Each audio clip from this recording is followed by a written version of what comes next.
শরীফ ওসমান হাদি আর আমাদের মাঝে নেই।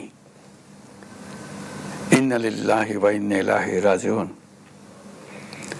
কিছুক্ষণ আগে সিঙ্গাপুরের পররাষ্ট্রমন্ত্রী ভিভিয়ান বালাকৃষ্ণন আমাকে টেলিফোনে এই হৃদয় বিদারক সংবাদটি জানিয়েছেন। ফেসিবাদ ও আধিপত্যবাদ বিরোধী সংগ্রামের এই অমর সৈনিককে মহান রাব্বুল আলামিন শহীদ হিসেবে কবুল করুন, এই দোয়া করি। আমরা সবাই মিলে এই দোয়া করি। শরীফ ওসমান হাদির এই অকাল মৃত্যুতে আমি গভীর শোক ও দুঃখ প্রকাশ করছি। তার প্রয়াণ দেশের রাজনৈতিক ও গণতান্ত্রিক পরিসরে এক অপূরণীয় ক্ষতি।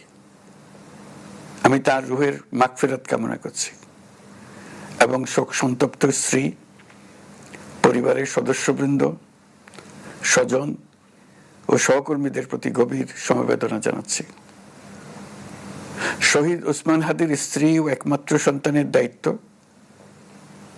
সরকার গ্রহণ করবে।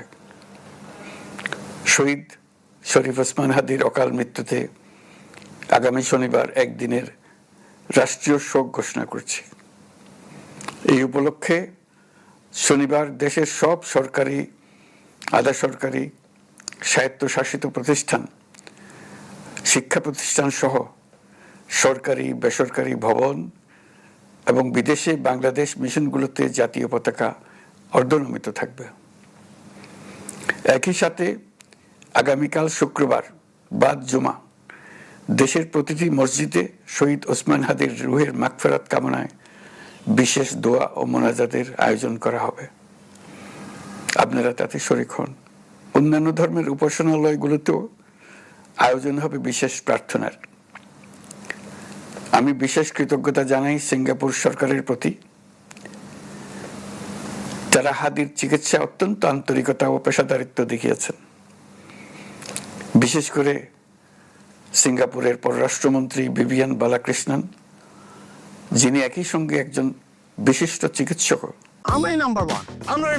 নাম্বার ওয়ান হচ্ছে মেরিল পেট্রোলিয়াম জেলি।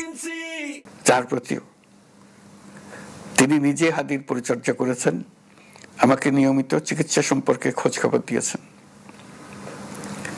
এই নৃশংস হত্যাকাণ্ডের সঙ্গে জড়িত সকল অপরাধীকে দ্রুত আইনের আওতায় আনা হবে এবং তাদের বিরুদ্ধে সর্বোচ্চ শাস্তি নিশ্চিত করা হবে। এই বিষয়ে কোনো ধরনের শৈথিল্য দেখানো হবে না। বিপ্লবী রক্তে উজ্জীবিত এই তরুণ নেতা ওসমান হাদি ছিলেন প্রতিবাদের অনন্য প্রতীক।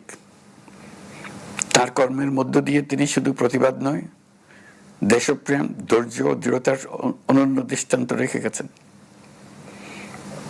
আমি দেশের সকল নাগরিকের প্রতি আন্তরিক আহ্বান জানাচ্ছি, আপনারা ধৈর্য ও সংযম বজায় রাখুন।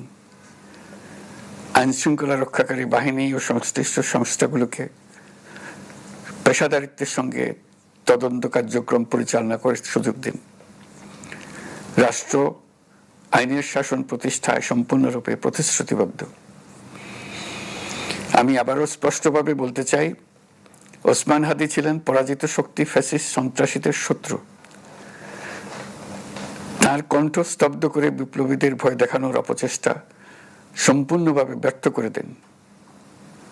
ভয়, সন্ত্রাস কিংবা রক্তপাতের মাধ্যমে এদেশের গণতান্ত্রিক অগ্রযাত্রা কেউ থামাতে পারবে না। আমরা এখন গণতান্ত্রিক উত্তরণের চূড়ান্ত পর্যায়ে উপনীত হয়েছি। শহীদ হাদি ছিলেন এই প্রক্রিয়ার অবিচ্ছেদ্য অংশ। তার একান্ত ইচ্ছা ছিল আসন্ন নির্বাচনে প্রতিদ্বন্দ্বিতা করে নতুন বাংলাদেশ বিনির্মাণের পরবর্তী ধাপে সক্রিয় ভূমিকা রাখা। অত্যন্ত দুঃখের বিষয়, তার এই মহতী ইচ্ছা অপূর্ণ রয়ে গেল।